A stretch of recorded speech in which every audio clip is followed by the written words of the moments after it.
Hello and welcome to the Pig and Whistle Tales from Azeroth. As always, here at the Pig and Whistle Inn in Stormwind, I go through a variety of subjects with regards to World of Warcraft.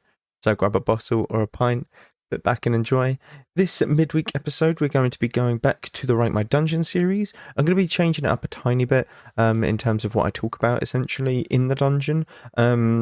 Purely on the basis that a lot of the dungeons from TBC onwards don't have like revamps like the classic versions do from Cataclysm. This is obviously mainly due to Cataclysm shaking up the entire sort of world of Azeroth and not Outland or Northrend, that kind of thing. So Eastern Kingdoms and Kalimdor got affected, none of the other sort of zones. But yeah, we'll be doing 2 of these dungeons. We'll be doing them back to back. We'll be going over the heroic version, if they were useful at all, the gear inside, etc. So we're going to be going over... I'm doing this by Atlas loot, by the way. I'm not going to be doing this by zone or level. I'm going to be doing this by...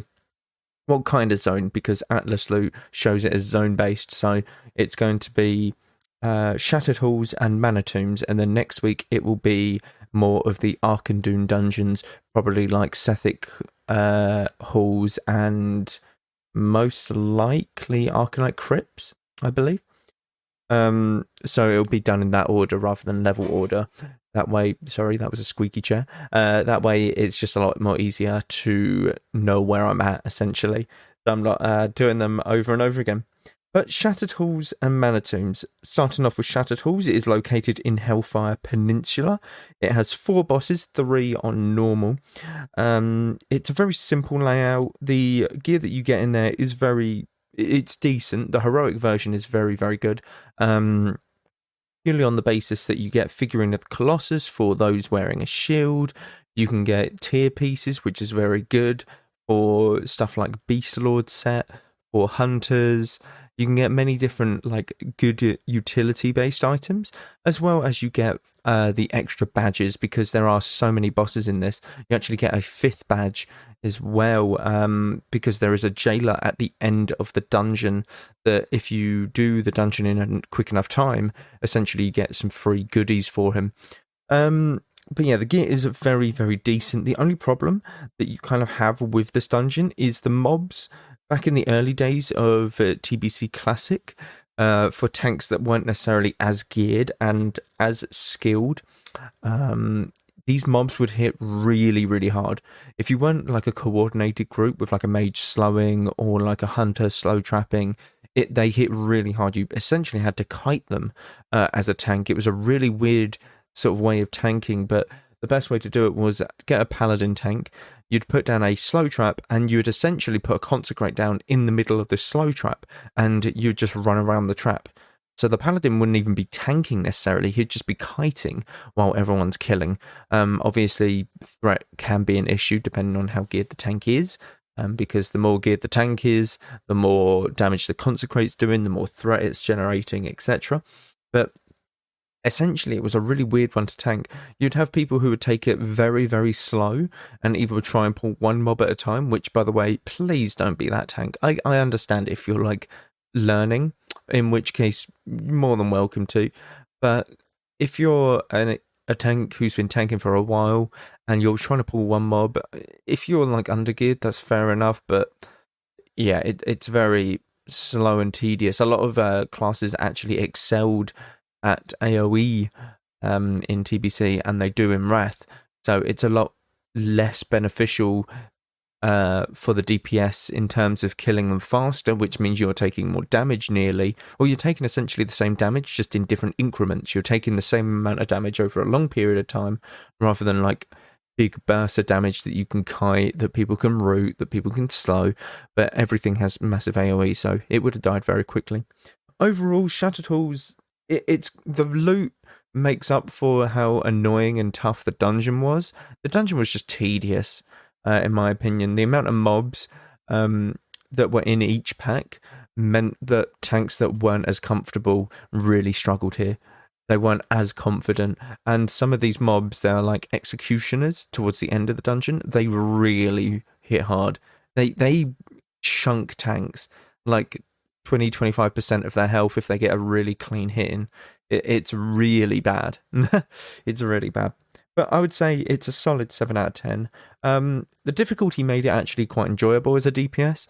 For tank, I did try and tank it back in the day, but I was really undergeared. It took us an hour to even complete the dungeon. It was ridiculous because of how undergeared I was, but persisted, managed to do it. Not much really more to it. It's a solid 7 out of 10. The mobs, maybe you can increase the density of the mobs and how hard they hit. Maybe reduce that a tiny bit if you increase the density. But it's solid. It's a solid one, and one that was ran consistently for the gear that it gave. Now, Mana Tombs. Mana Tombs is the complete opposite. I never ran a Mana Tombs heroic. Never. I'm trying to think. No, I never did, and I swear to God no one else did. I swear to God it was one of these dungeons that nothing good dropped from it, that it was completely useless. The only time people would do it is if they're continuously doing the daily quest to get their badges. It has 3 bosses in it, all being the same bosses in normal mode. The layout is very straightforward. It is just a linear path through.